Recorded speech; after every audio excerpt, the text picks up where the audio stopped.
Swallows and Amazons by Arthur Ransome. Chapter 29. Two Sorts of Fish. There's nothing for it, said the able seaman. We shall have to fetch the others and Captain Flint. It's his sea chest, I'm sure it is, and it's got his pirate book in it. Let's take the Swallow and row, said Roger. But there's no need. For a long time the fish had not been biting. Partly perhaps because there was too many fishermen in the boat, and partly, as Captain Flint said, because they knew there was a change coming in the weather. It was very hot and the air was heavy, and though the wind had died away, although there were big, hard-edged dark clouds lifting slowly over the hills in the south, the whaling party had decided it had done enough whaling and was on its way home. Susan had said, those two have been on Cormorant Island long enough, and Captain Flint, who knew that they were looking for his chest, was sure that they'd been looking in vain, had said, we'll row across there and give them a tow home. So when Titty and Roger looked across the lake, expecting to find the others where they had last seen them, fishing south of the islands near the opposite shore, the whaling party was already more than halfway across the lake and rowing steadily towards them. Titty climbed up and stood on the fallen trunk of the tree and waved and shouted. There was a shout back from over the water, but at first neither the whalers nor the treasure hunters could hear each other's words. The first words the treasure hunters heard showed how little what they'd been shouting had been understood. Aren't you sick of it? They heard Captain Flint's cheerful voice. Time to come home. We found it, shouted Titty. Time to come home, shouted Captain Flint again. Tea. We found it, squealed Roger. Suddenly, Captain Flint heard. He bent to his oars, and a few minutes later the whaling party reached Cormorant Island. Captain Flint was ashore in a moment and jumping over the rocks. The others followed. You haven't really found anything, have you? He said, but before they could answer, he had seen the box. Well done, able seaman, he shouted. Shiver me timbers, exclaimed Nancy. Good for you, Titty, said Captain John. Then you weren't dreaming after all, said Susan. Whoever would have thought it, said Peggy. Why, Captain Nancy has looked for it herself and never found it. Captain Flint dropped on his knees beside the box and pulled a bunch of keys from his pocket. They don't seem to have opened it, he said, but they've had a jolly good try. That was us, said the able seaman. Captain Flint unlocked it, threw back the clasps and lifted the lid. Inside was a typewriter in a black case, a lot of canvas-bound diaries and a huge bundle of typewritten paper. That's all right, said Captain Flint, fingering the bundle as if he loved it. It's very dull, said Roger. Titty said there was treasure. There's treasure and treasure, said Captain Flint. It takes all sorts to make a world. You know, able seaman, I can never thank you enough to you. If I'd lost this, as I thought I had, I'd have lost all the diaries of my pirate past and put all the best of my life into this book. It would have gone on forever if it had been you. For you. I heard them say they were coming back for it, so I knew it must be here, said Titty. It's just what pirates always do. They always mean to come back when they bury anything. Like dogs to a buried bone, said Captain Flint. Well, they've lost this bone, though it wouldn't have been much use to them. I can't imagine them settling down to read mixed moss. What are you going to do about them? Said Captain Nancy. Let's lie in wait for them and catch them. Captain Flint thought for a moment, then he said, I'm not going to do anything at all. I told the police to inquire at the landing places, because I wanted to take any chance there was of getting it back. But I don't want to send anyone to prison. Prison! Exclaimed Nancy.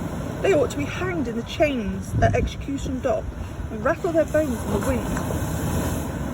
They'd only do that sort of thing to Amazon pirates nowadays, said Captain Flint. What did you hear them say, able seaman, about fetching their loot away? They said, we'll come fishing and catch something worth having. And so they jolly well shall, said Captain Flint. Let's see if we can find a bit of wood, a flat bit. We found their pipe, said Roger.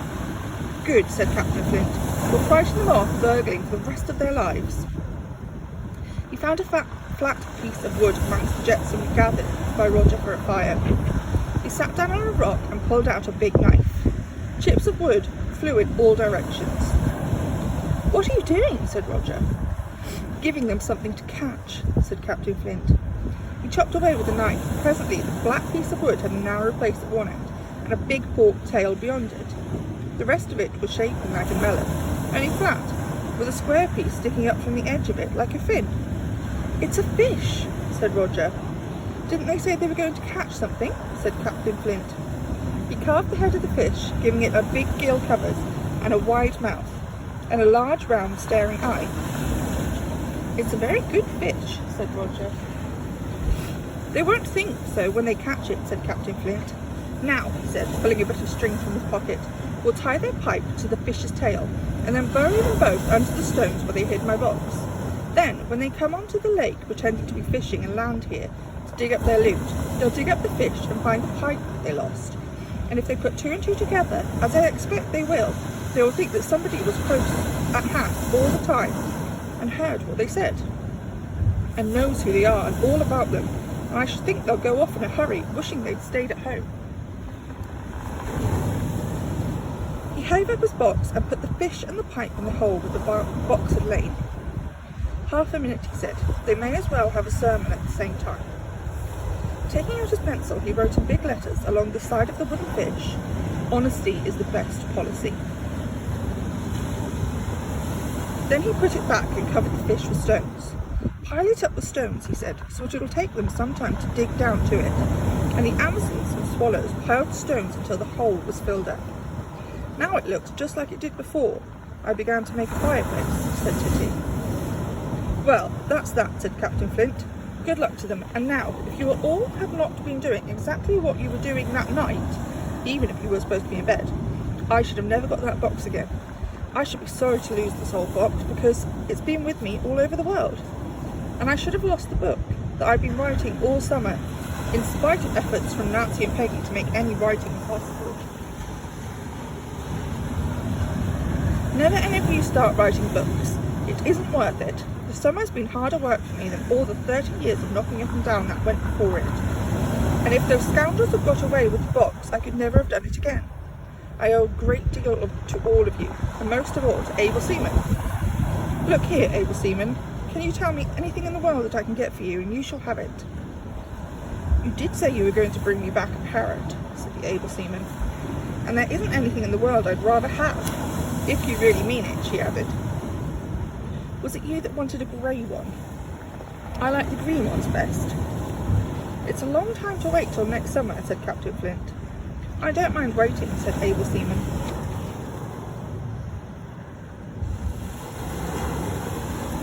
Just then, Captain Flint seemed to think of something suddenly. Look here, I said. I must go off at once and tell the police to stop making inquiries. I'll take you across and drop you on your island. You'll come back for the shark steaks, won't you? Said Susan. Shark? Said Roger. Did you get a shark? A walloper, said Peggy. I'll do my best, said Captain Flint, but don't wait for me.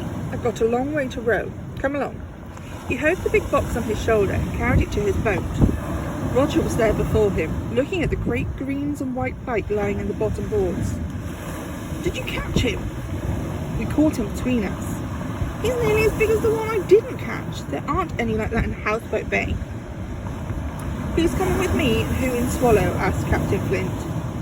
I'm going with the shark, said Roger.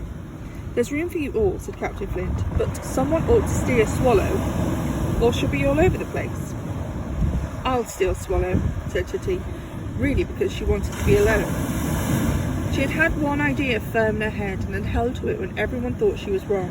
And now, when everybody knew she had been right just for a minute or two, she did not want to do any talking. Everyone else crowded into the big rowing boat. Captain Flint rowed in the boat, looking at his old cabin trunk with its ancient labels. Roger sat on the cabin trunk. Roger sat on the cabin trunk, looking at the big jaws of the pike. John, Susan, Nancy, and Peggy sat in the stern. John held the Swallow's painter, and the Swallow, with the able seaman happy at the tiller, slipped smoothly along the rowing boat's wake.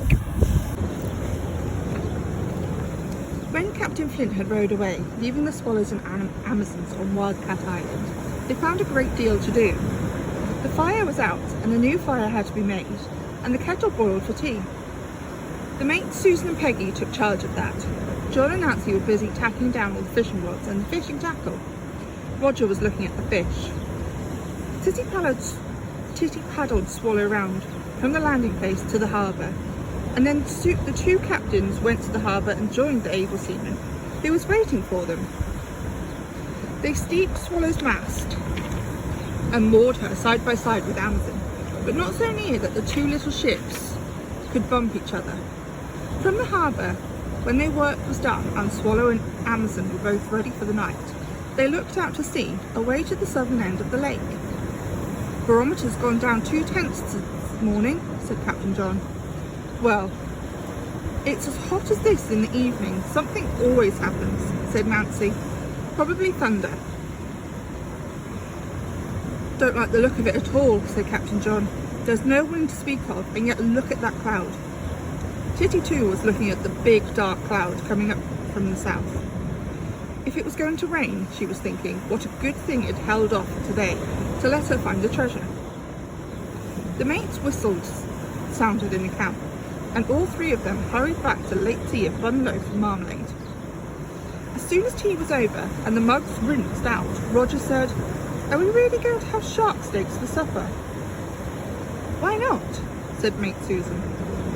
"Mr. Mate," said Peggy, "have you ever scaled shark?" "Not yet," said Susan. "It's awful," said Peggy. "We'd better start on it at once," said Susan.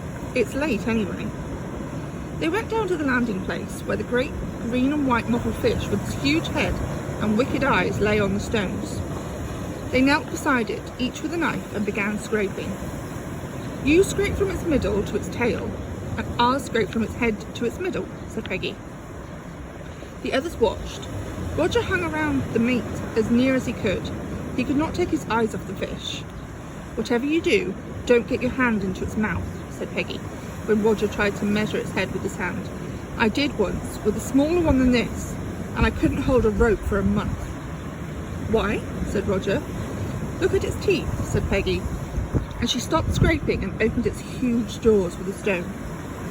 Roger looked in at the rows and rows of sharp teeth, pointing backwards, and the long teeth like a dog's in the lower jaw.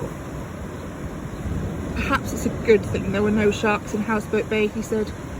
"Why?" said Peggy. "Well, he's going to bring me a monkey," said Roger. The scales came off easily enough, but flew in all directions. The arms of the two mates were covered with them. They even got scales in their hair. When one side of the fish was scraped, they turned its slippery body over on the stones to scrape the other. Then the shark had to be cut open and cleaned, and that was even worse. It was done, and the mates washed the shark and their hands in the lake. Then they carried the great fish up to the camp, and mate Susan cut it into thick steaks, cutting it clean across from one side to the other and hacking through the backbone. She cut 7 steaks, each about 2 inches thick. They put all that was left of the pike in the fire. Then, with plenty of butter in the frying pan, they fried the steaks, turning them over and over, spooning up the butter when it ran down into the side of the pan, and pouring it over the sizzling chunks of fish, until the butter turned dark and the steaks were nicely browned. There was still no sign of Captain Flint in the distance when the shark steaks were ready for eating, and it was growing dusk. The sun had disappeared in clouds long before it set. "Captain Flint did say we weren't to wait for him," said Susan, "and anyhow, they smell too good to wait." "Let's get at them," said Captain Nancy. "I'm hungry," said Roger. "We may as well begin," said John. "We can keep this hot," said Titty. "Pass your plates then," said Susan, and the shark steak supper began. It was found by experiment that fingers were a good deal better than forks. There are a lot of bones in freshwater sharks, and though this was such a big one that the bones were easy to find, fingers were better than forks at pulling them out. So the swallows and Amazons sat by their fire with a lot of salt in the lid of a tin, and dipped their steaks in the salt and ate them, more like savages than explorers. "I wish we weren't going tomorrow," said Titty. "We haven't had time for the furthest north expedition, or for the furthest south. There's lots of unexplored at both ends of our chart, say. She turned suddenly to Captain John, remembering something important. We can alter Cormorant Island to Treasure Island now, can't we? Well, you did find treasure there, said John. Oh, look here, Peggy objected. We call it Cormorant Island too, and the treasure is only there sometimes, but cormorants are always there. Cormorant Island is a very good name, said Captain John. How would it be if we were to leave it Cormorant Island and put a cross on it to show where the treasure was and mark it, treasure found here? Titty agreed. Let's do it at once, she said, and Captain John licked his fingers clean from the shark stick and went into his tent and came back with the chart. There and then, treasure found here was written in small letters and a cross put on Cormorant Island to mark the place. Yes, said Titty. Now we've found treasure. It isn't exactly a treasure island. It's an island where treasure was. The only treasure there now, said Roger, is a wooden fish. When the burglars find it and dig it up, they won't be able to make mistakes of it. Too tough. It's a jolly good chart, said Captain Nancy, looking at it with Peggy and holding it by the fire to see better. But there are lots of names you haven't got. The savages are fine, said Peggy, and so is the shark, but what have you put in our lagoon? It's meant for an octopus, said John. Next year, you can fill it in a lot more, said Captain Nancy. We'll do something splendid. We can plan it all winter. It will be something to think about during lessons. Either furthest north or furthest south would be good. Going south, we should have to take a canoe to shoot the rapids in, and then we should come to the ship. Anything might happen. We could grab a ship. There must be something beyond the big mountains in the north, said Titty. You can get a long way into the hills going up on the river, said Peggy, and then in the mountains we could walk, but there'd be tents to carry. We could get a hill pony to carry the tents, said Nancy. That's it, we'll go prospecting for gold. Beyond the ranges, said Titty. You can go for miles and miles up there and never see a single native, said Peggy. Captain Flint said he'd be one of us next year, said Nancy. When he is, he makes things hum. He may charter a big ship, 3 or 4 times as big as Amazon. The ship has all his crew. He often said that he would someday. Now that there are swallows as well, we could sail a really big one. What about his steak, said Titty. I'm keeping it warm, said Susan, but it's getting a bit dry. Stick another lump of butter on it, said Peggy. It was nearly dark when at last they heard the sound of oars, and then the scrunch of a boat on the shingle at the landing place. A moment later, Captain Flint walked into the firelight. He carried a large cage wrapped in a blue cloth cover. You could see it was a cage from the bottom of it. The firelight glittered on the big brass knob that stuck out the top by the cover. There was a ring in the knob to carry it by, for hanging it to a beam.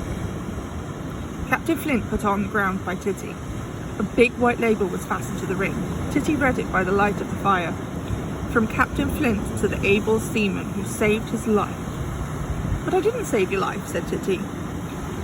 I didn't write life. I wrote life, said Captain Flint. Mixed moss. It's the same thing. Thank you very much indeed, said Titty. I'll hang it up in the schoolroom, ready for the parrot. But just then there was a noise of scraping from under the blue cover. Look inside, said Captain Flint.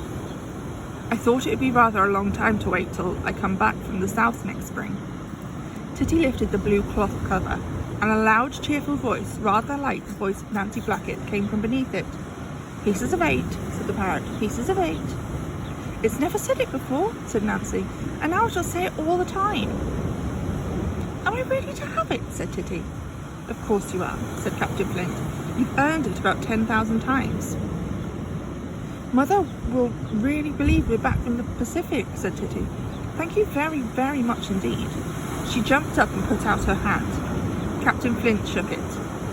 It's me that ought to do the thanking, he said. My monkey will come next year, said Roger. If you can get your mother to say you may have it, said Captain Flint, I'll see about it at once. There are monkeys nearer than Africa, and I'm taking my book up to London now that I've got it again. I'll go and look at monkeys by the way of a change from publishers. You shall have your monkey next week. With a tail? Asked Roger. A long one, said Captain Flint. "Your steak's rather dry," said Mate Susan, "but it's still quite hot." Captain Flint ate it in his fingers and said it was the best shark steak he'd ever tasted. After that, they talked again of plans for next year. Of climbing the ranges, of sailing to the Azores, or better still, the Baltic, or making a canoe voyage down to the sea. "If we go up country," said Nancy, "do you think we could get a hill pony?" "We could easily get a couple," said Captain Flint. Everybody liked the idea of a shaggy hill ponies to carry the explorers' packs, and then everybody liked the idea of sailing to the Baltic, so nothing was really decided. "Whatever it is," said Captain Flint, "I'll be free next summer, and if you'll sign me on, I'll be glad to come. If we sail to the Baltic, you'll want someone to haul up the anchor, and if we go prospecting, it would be hard on the hill ponies if we had to carry the gold as well as the tents." "The monkey can come too," said Roger. "He can look out from the very top of the mast, or else he can ride on a hill pony." At last Captain Flint said, "I must be getting back. Your campfire is very jolly, but it isn't about time some of your people went to bed." "Won't you be lonely without the parrot?" said Titty. "I must think of him too," said Captain Flint. "He's a young parrot, and I'm a dull companion for him. He's in better hands now." He got up to go down to his boat. "By the way," he said, "are all your tents pretty strong?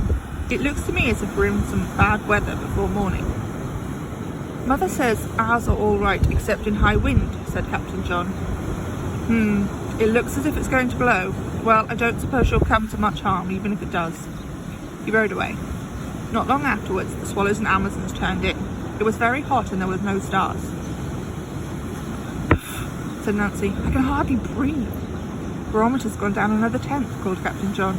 "That's 3 tenths since this morning." "Is that a lot?" asked Peggy. "Rather a lot," said John. "Are you ready, Roger? I'm going to blow the candle out." Titty had the parrot cage close behind her in the mate's tent. She took the blue cover off. "You won't want it now," she said. "You'll be in the same dark as us. Good night, Polly." "Pieces of 8, rapped out the parrot, excited by the candlelight in the white tent. "Pieces of 8, pieces of 8, pieces of 8. It went on saying pieces of 8 as fast as it were counting treasure. Nancy Blackkit's laugh sounded from the tent at the other side of the camp. Then Mate Susan blew out the candle lantern. There was darkness in the tent, and in the sudden silence that came in the darkness, it was as if she had blown out the parrot. Good night, the swallows and Amazons called to each other. Their last night on the island had begun.